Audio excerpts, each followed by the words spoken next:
இது ஜோசியமா தான் இருக்க முடியும். 6 நாள்ல சொல்லக்கூடியது அப்படித்தான் இருக்க முடியும்.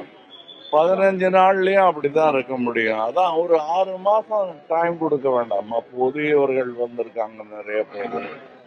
அதனால புதியவர்கள்ங்கிறது புதுசு கிடையாது அரசியலுக்கு. சுதந்திரம் இந்தியா கிடைச்ச போது எல்லாருமே புதிய மினிஸ்டர்ஸ் தான்.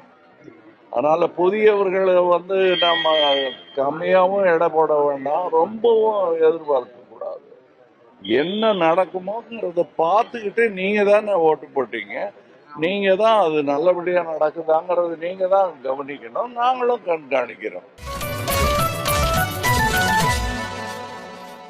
முதல் முறையா ஆட்சிக்கு வந்திருக்கக்கூடிய விஜய் அவர்களுக்கு உங்களுடைய அறிவுரை ஆலோசனை என்ன?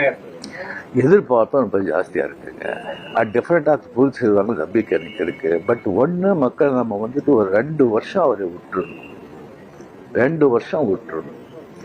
இன்னொன்று அவருடைய தொண்டர்கள் ஆகட்டும், ரசிகர்கள் ஆகட்டும், ஜாகிரதையாக நடந்துக்கணும். இந்த சென்ஸ் அவர் என்ன தப்பு பண்ணா கூட அது ஸ்ட்ரைட்டா விஜய்க்கு தான் பாதிக்கும் அப்படிங்கிறத அவங்க மனசுல வச்சுக்கணும். நடிகர் விஜய் முதலமைச்சரா பதவியேற்று ஆட்சி நடத்திட்டு வர்றாரு.